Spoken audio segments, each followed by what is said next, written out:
Mr. Angel sat next to me on the park bench. He's my best friend. I pointed to an old man that sat across from me.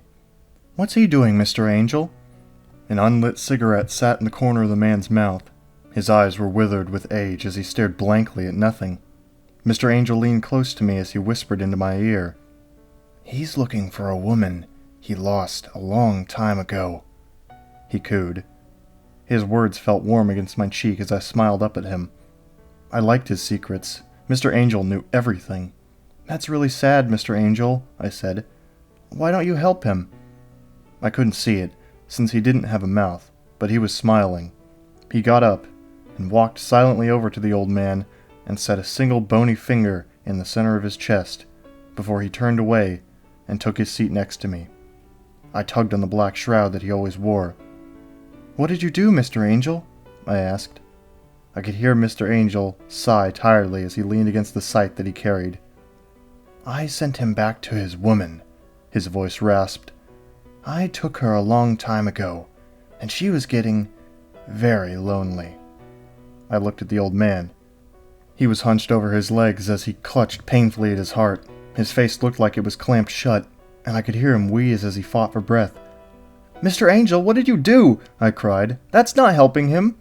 But Mr. Angel sat silently as he watched the man suffer. I made tiny fists and tried to pound pathetically on his shoulders, but all I found was empty, cold air. A tear began to crawl down my cheek. "Mr. Angel!" I screamed. "Mr. Angel, come back!" The tears dripped below my eyes. I buried my head into my lap and wept. I turned and looked at the old man's body. It had gone stiff by now, but his face didn't look like it was seized tight and shut. He wasn't desperately clutching at his chest. He was lying on his back, with his hands set neatly against his heart. His face looked relieved, calm, and content. I slid off the park bench and got on my hands and knees. Any moment now, that old cadaver would spring up and laugh in my face. I wanted to think it was some kind of horrible joke. I wished someone was laughing, but all I heard was the peace that follows after something has moved on. I loomed over the body as a teardrop landed on its skin. I didn't know what to do. "Please," I pleaded. "Get up! Please, get up!" I shook its shoulder. Nothing. "Get up!" I rested my palm alongside the man's hands. Nothing. No heartbeat. "The old man is where he should be now," I heard an old voice coo beside me. "He's happy." His words whistled against my skin.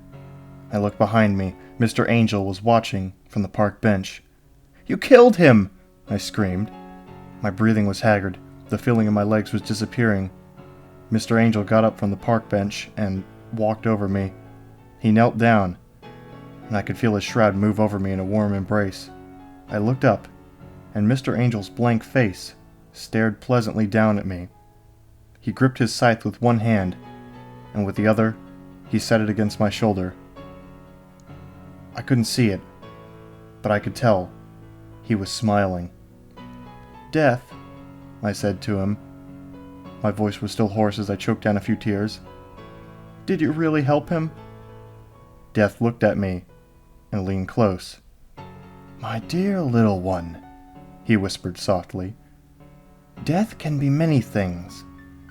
Death can be hard. Death can be painful.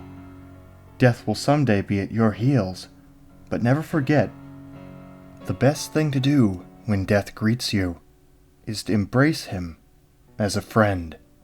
He pulled me closer to him. I could feel his shroud slowly wrap around me. It felt warm and cozy. It was good to be close to death. "Now, don't call me Death. I'm an angel, remember?" I laughed at him and wiped a tear away. "Because you bring people to heaven, right?" He could only nod. "Mr. Angel," I said to him, "you're my best friend, right?"